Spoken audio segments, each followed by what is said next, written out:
D K Shivakumar ನಾನೇ C M ಅಂತ ಅವರು ಓಡಾಡ್ತಾ ಇದ್ದಾರೆ. ಸಿದ್ದರಾಮಯ್ಯ ನಾವು ಚೇರ್ ಬಿಡಲ್ಲ ಅಂತ ಚೇರ್ನ ಗಟ್ಟಿಯಾಗಿ ಇಟ್ಕೊಂಡಿದ್ದಾರೆ.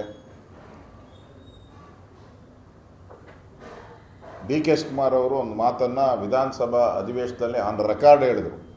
ನಾನು ಒದ್ದು ಕಿತ್ಕೊತೀನಿ, ನಾನು ಆ ಕ್ಯಾಟಗರಿ ಏನು ಅಂತ ಹೇಳಿದ್ರು. ನಾನು ಒದ್ದು ಕಿತ್ಕೊಳೋ ಕ್ಯಾಟಗರಿ ನಂದು, ಒದ್ದು ಕಿತ್ಕೊಳೋ ಕ್ಯಾಟಗರಿ ನಾನು.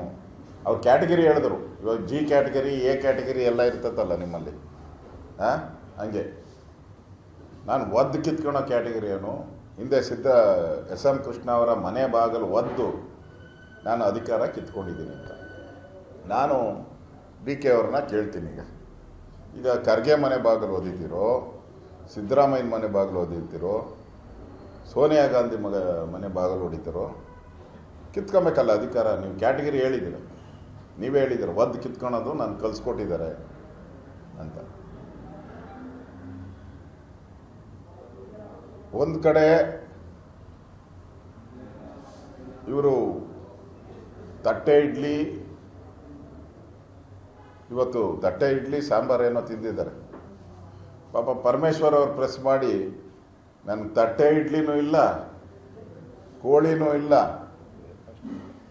ನನಗೆ ಬ್ರೇಕ್ಫಾಸ್ಟು ಇಲ್ಲ, ಬಿರಿ ಆ ಸಾಂಬಾರನ್ನು ಕಳಿಸ್ಕೊಡಿ ಅನ್ನೋ ಮಟ್ಟದಾಗೆ ಇದ್ದಾರೆ ಪರಮೇಶ್ವರ್. ಪಾಪ ನನಗೇನು ಇಲ್ಲ ಅಂತ ಹೇಳ್ತಾ ಇದ್ದಾರೆ ಅವರು.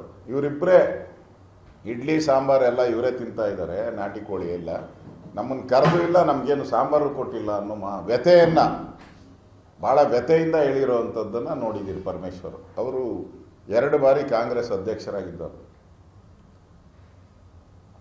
ಅಂದರೆ ಇವರು ಪರಮೇಶ್ವರ ಪಾಡು ಇಡೀ ಎಲ್ಲ ಮಂತ್ರಿಮಂಡಲದವ್ರಿಗೆಲ್ಲ ಯಾರ್ಯಾರು ಬೆಂಬಲ ಮಾಡಿದ್ರು ಅವ್ರಿಗೆಲ್ಲ ಇವತ್ತು ಸಾಂಬಾರು ಸಿಗದೆ ಇರುವಂಥ ಪಾಡು ಇವತ್ತು ನಾವು ನೋಡ್ತಾ ಇದ್ದೀರಿ ಇವತ್ತು.